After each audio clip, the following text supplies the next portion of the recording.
Eu reprovei 3 vezes em lógica de programação. Eu detestei programação por muito tempo. E mesmo assim, hoje eu trabalho em uma das maiores empresas da América Latina. Quer saber como que isso aconteceu? Vem com o pai que eu te conto. Fala, Dev, beleza? Eu sou o Paulo e hoje eu vou te contar a história de como que eu larguei a engenharia e entrei de cabeça na programação, mesmo sem entender e sem gostar muito de código lá no começo. Engenharia é um sonho antigo meu.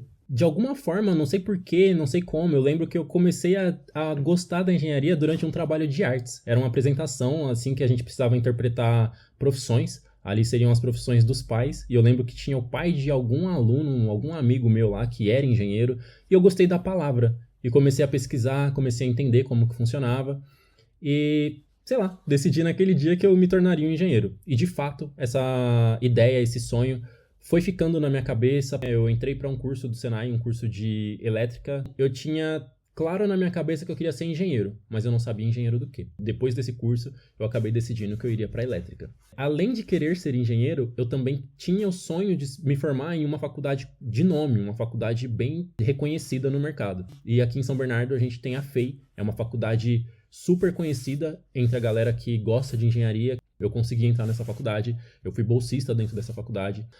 Porém, eu entrei na faculdade e logo de cara já tive um baque. Eu esperava que fosse algo um pouquinho meio que continuação do Senai, ali muito técnico e tal, e não era assim. A faculdade de engenharia era muito teórica, tinha muita coisa que eu achava assim chata de início. A minha experiência logo no primeiro semestre já não foi tão agradável. Eu entrei com aquela visão de, eu vou ser o Tony Stark, vou ser o cara que vai revolucionar o mundo aqui na engenharia, né? Elétrica, eletrônica, eu vou construir tudo. De cara já vi que não ia ser bem assim. Logo no primeiro semestre, a gente tem uma matéria chamada Introdução à Computação. Assim como está descrito no título, essa matéria é a matéria que contém a tal lógica de programação. Eu reprovei 3 vezes. Eu passei nessa matéria na 4ª vez. Eu não sei o que acontecia. Simplesmente eu não conseguia. Passava semestre, entrava semestre, eu estudava, eu tentava aplicar. No laboratório eu me dava bem, porque tinha as aulas práticas e as aulas teóricas. E simplesmente eu não conseguia passar na matéria. Eu não conseguia entender exatamente como funcionava. Isso foi me frustrando. Então, eu achei que programação não era algo pra mim. Eu realmente achava que eu era mais da parte da elétrica, da fiação, da parte eletrônica, talvez, mas programar não era algo que eu achava que ia dar certo. Durante meu período na faculdade, eu tive vários altos e baixos, vários gostos e desgostos dentro da faculdade, em questão de matérias, dificuldades e tal.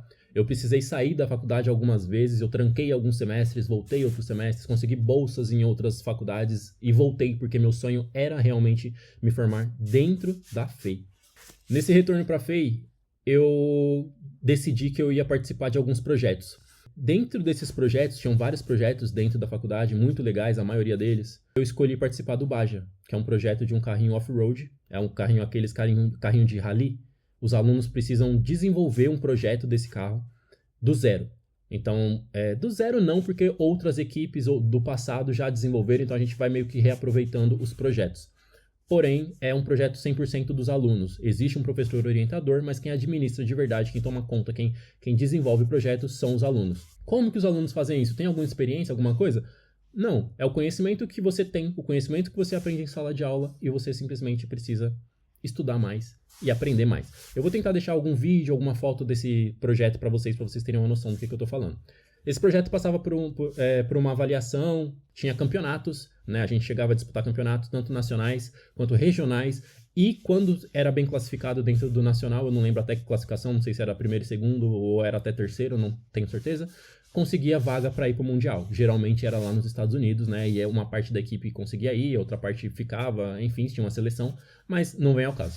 Esse projeto foi muito importante para mim, porque dentro desse projeto eu entrei para a área de eletrônica, porém lá dentro foi onde eu tive um pouquinho de contato com, além da eletrônica, com programação, porque eu precisava programar ali a lógica dentro do que ia ali dentro do carro de fato, sensores de ré, sensor do painel solar, enfim, o carro tinha muitas coisas que envolviam ali eletrônica e programação. Então foi meu primeiro contato ali com a programação fora da sala de aula. Quem me selecionou para esse projeto foi o mesmo cara que me selecionou para o meu primeiro emprego dentro da área de engenharia. Existe, de fato, uma seleção para entrar no projeto, ele me fez uma entrevista e quando eu fui aprovado dentro dessa entrevista, passou-se poucos meses, ele já estava nessa empresa, estava precisando lá de um cara para poder trabalhar nessa empresa, lá com eles, dentro da área de engenharia, e ele me chamou. Eu não gostava de software, de fato eu não gostava, porque a minha experiência no primeiro semestre tinha sido muito traumática. Eu falei, olha, eu até vou, mas o que precisa nessa empresa? Porque eu não sei e eu não gosto de software. Então, tipo, o que precisa? O que vocês esperam de mim? Aí falou, cara, até tem software, mas a princípio o que a gente está precisando é de alguém que teste os produtos, testes físicos, alguém que monte os hardwares, que faça a parte eletrônica de fato. Então, a princípio você não precisa saber de software. Ok, então eu estava precisando de fato dessa experiência, ia ser algo bom pro meu currículo, eu não tinha nenhuma experiência na área ainda, eu já estava quase na metade da faculdade. Então eu topei e fui. Eu fui para essa empresa, de fato eu fiquei só na parte dos testes. Passado mais ou menos uns 2 anos dentro dessa empresa, a empresa precisava renovar a linha de produtos dela. E nisso eu tive a oportunidade de participar desses projetos. Essa empresa precisava desses produtos mais tecnológicos, porém eu ainda não tinha conhecimento de software suficiente para ajudar dentro desse projeto. Mas também tinha necessidade de um projeto um pouco mais baixo custo. Um projeto que não precisasse atender o público que precisava dessa tecnologia de ponta. Esse projeto ele precisava atender um público de uma loja menor. Então, beleza. Era a minha chance de aprender, de fato, a mexer com programação. Jogaram esse projeto para mim e para esse rapaz que me indicou. Isso foi poucos meses antes da pandemia. Antes da pandemia, a gente fez todo o projeto inicial. A gente fazia tudo, literalmente tudo. Então, eu fiz pesquisa de campo, fiz análise ali, de fato, do mercado, como que esse projeto ia impactar dentro do mercado, quem ia de fato consumir isso, qual que seria o preço sugerido para esse projeto, tudo. A gente levantou tudo. E eu nunca tinha mexido com isso, mas foi algo muito interessante, muito enriquecedor para minha carreira. E vocês vão entender por quê. Beleza, passou essa parte de marketing, essa parte de pesquisa e tal, precisa do produto. Fiz a parte do hardware, desenvolvi, desenhei, fiz tudo o que precisava fazer, fiz testes e tal, ok, simulações, beleza. Tá, mas precisa de software, o produto precisa ter uma inteligência ali. Vai eu começar a estudar software. A princípio, eu e esse amigo meu que me indicou. Entrou a pandemia. Esse meu amigo era do grupo de risco. Ele precisou ficar afastado. Sobrou para mim. O produto já estava precisando ser lançado com uma certa urgência. E faltava só a parte do software. Eu tive que aprender software, num tempo recorde. Eu sabia que eu ia ter que aprender no projeto, mas meio que foi tudo jogado para mim. Ia ser uma tarefa meio que dividida, e eu tive toda a responsabilidade de fazer do zero. Bom, o que aconteceu? Eu comecei a pesquisar, consumir YouTube loucamente, pegar cursos, comprar cursos, ver como é que funciona, tal, tentar entender tudo. E finalmente, magicamente, aconteceu. Eu comecei de fato a entender como que o software funcionava, como que a linguagem de programação funcionava. A princípio eu trabalhava com C. C e C++ eram as linguagens que utilizava ali para trabalhar com sistemas embarcados, né? Para quem não sabe, sistema embarcado é aqueles chipzinhos, né?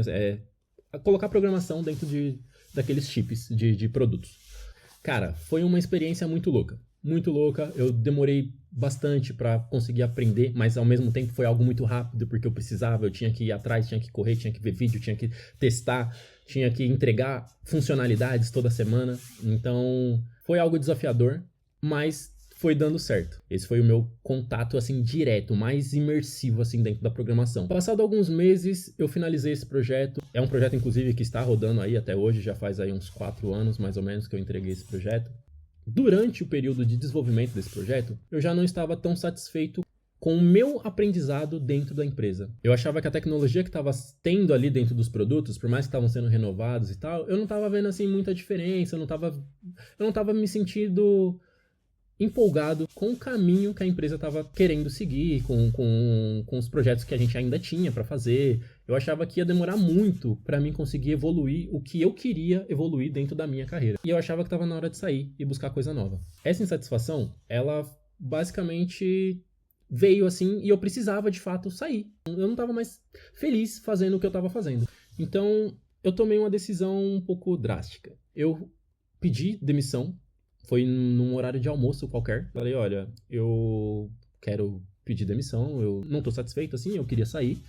E beleza, saí super de boa, sem briga, sem nada. Por mais que eu já tivesse com esse desejo de sair, eu via que eu não tomava nenhuma atitude para isso. Então eu resolvi me lançar no mundo, o que eu pensei no momento.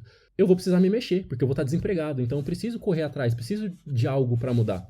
Eu realmente saí para poder trabalhar como entregador. Esse era o meu plano inicial. Eu falei, eu vou trabalhar como entregador por uns, 3 meses, 6 meses, vamos ver aí quanto tempo demora para eu arrumar o próximo emprego. Eu tinha aprendido a gostar de programação, finalmente, graças a esse projeto. Como foi um projeto muito imersivo, eu realmente entendi como funcionava um código. Programação era algo que estava entrando em alta, estava na pandemia, estava crescendo muito. Eu falei, bom, faz parte da minha área também, né? Eu sou formado em elétrica, mas não tem problema, porque eu também tive a base de programação. Eu consigo fazer isso. Então eu comecei a estudar. A princípio eu vim do C e do C++, eu comecei a estudar Java, comecei a procurar cursos de Java no YouTube, eu encontrei os bootcamps, não sei se vocês já ouviram falar, mas bootcamp é uma forma muito boa para poder entrar. Se quiserem, eu posso falar disso aqui em outro vídeo. Comecei a encontrar o canal do Gustavo Guanabara, então eu comecei a estudar um pouco de Python, um pouco de Java, um pouco de JavaScript, e comecei a pular de galho em galho, comecei a aprender muita coisa. No meio desse processo todo, eu mandava currículo para todas as empresas, para várias áreas, pensei em voltar para a área de elétrica, né, voltar como eletricista de fato, procurar outros empregos na área de engenharia, mas eu comecei a dar uma olhada no mercado de engenharia em si e eu não conseguia ver algo que me agradava. No Brasil, a engenharia no período que eu saí da faculdade, talvez até hoje, estava muito em baixa. Tinham empresas que pagavam muito bem, mas eram empresas muito difíceis de se acessar. A maioria das pessoas que tinham estudado comigo estavam arrumando empresas que pagavam pouco, muito abaixo do mercado, te nomeavam ali como analista para não ter que te registrar como engenheiro, para não ter que pagar o piso do engenheiro. E isso foi me desmotivando, eu não conseguia enxergar projetos, as empresas que você conseguiria trabalho dentro da engenharia não era para de fato trabalhar com projeto, a maioria era para trabalhar no setor de venda, setor de compras, administrativo, e eu sempre gostei de pôr a mão na massa. Então não fazia sentido para mim ficar numa área onde eu tivesse que ficar cuidando de papelada, ter que ficar vendo só planilha. Não que planilha seja ruim, faz parte do trabalho, mas só isso não era algo que estava enriquecendo meus olhos. Então, eu segui firme nos meus estudos, continuei estudando, mandando currículo todos os dias, até que finalmente me chamaram para uma entrevista. Essa entrevista era para uma empresa, uma startup de tecnologia, eu não lembro exatamente ali o que eles faziam. Foi uma entrevista que eu comecei a falar, assim que eu comecei a falar que eu não tinha experiência na área, que eu vinha da área da engenharia, que eu tinha pouco contato com software e tal, a moça já me descartou, independente do que eu estava estudando ou não. Eles precisavam de um júnior, mas era um júnior que tinha que ter pelo menos, eu acho que 2 anos de experiência, 2 ou 3 anos, alguma coisa assim. Não foi algo legal. Continuei tentando, continuei estudando, continuei tentando e tal. Me chamaram para uma outra entrevista. Esse processo tinha várias etapas, não eram etapas tão longas assim, porém, em algum momento a gente teve a etapa de entrevista ali com o RH, teve ali a parte de provinha técnica mesmo, ter que fazer um código, ter que responder algumas perguntas, um questionário. A próxima fase era uma entrevista técnica, eu ia falar diretamente com um líder técnico da empresa, né, de alguma área da empresa. Prontamente eu aceitei, porque, como eu disse, era algo que eu tinha muito interesse. Nessa entrevista técnica, ele me perguntou como eu lidava com as pessoas e, de parte técnica, ele me perguntou qual era a experiência que eu tinha em receber nãos, em conseguir lidar com frustrações dentro de projetos e o que eu poderia agregar ali dentro da empresa com os conhecimentos que eu já tinha ali passado no trabalho em equipe. Ele me perguntou coisas técnicas, coisas específicas? Perguntou. Mas ele queria saber mais do meu comportamental mesmo. E o projeto que me ajudou, as minhas respostas foram todas baseadas dentro daquele projeto que eu fiz na outra empresa. Por quê? Foi um projeto que eu fiz sozinho, do zero. Sozinho não, eu tive ajuda e tal, mas foi um projeto onde eu participei do início ao fim, onde eu tive grande relevância dentro desse projeto, onde eu atuava na maior parte do tempo de uma maneira mais independente. E eu tinha que responder aos meus superiores. Essa experiência toda me ajudou nessa entrevista. O entrevistador simplesmente adorou as minhas respostas. Dava pra ver na cara dele que ele estava satisfeito com as respostas. Ele deu esse feedback pra mim, assim, no final da entrevista. E, de fato, eu fui aprovado. Então, daria início à minha carreira dentro do Mercado Livre. No Mercado Livre, eu entrei num programa de aceleração que eles têm lá dentro, que também é um bootcamp, focado em realmente acelerar ali os conhecimentos dos novos funcionários, de conseguir nivelar junto com o restante da equipe que tem dentro do Mercado Livre. E nesse projeto eu aprendi Java, porém assim que acabou esse projeto eu entrei em uma nova equipe. Essa equipe trabalhava com Golang. Eu simplesmente falei, ué, e agora? Eu não sei Go, eu sei Java. Saber, eu não sabia, né? Também seria a minha primeira vez. Mas eu sei Java. Bom, eu tive a minha curva de aprendizado, fui aprendendo enquanto estava trabalhando. Tinha alguns códigos em Java e tinha códigos novos sendo criados em Go. Eu precisei aprender Go. Volta eu pro YouTube comendo Go assim, devorando tudo que eu conseguia de programação. Comprando cursos da Udemy, cursos da Alura, cursos de todo lugar que tinha e fui consumindo. Comecei a aprender Go. E beleza, hoje é a linguagem que eu trabalho. Essa foi a história de como que eu cheguei na programação, foi a minha trajetória até chegar até aqui. Esse é o primeiro vídeo do canal, eu pretendo continuar contando histórias como essas, tentar trazer um pouco da minha vivência como programador, né, tentar trazer novas tecnologias, tentar talvez trazer alguma coisa de ensino, trazer notícias. Se você gostou do conteúdo desse vídeo, ajuda o canal, a gente está começando agora, dá aquela força, dá aquele like, compartilha se possível. Eu vou deixar aqui embaixo também na descrição alguns livros, alguns cursos que me ajudaram também, né, nessa transição de carreira, nesse aprendizado um pouco mais acelerado. Se você puder comprar, se você tiver interesse, tá aqui na descrição. Se você gostou, dá aquela força e até o próximo. Falou!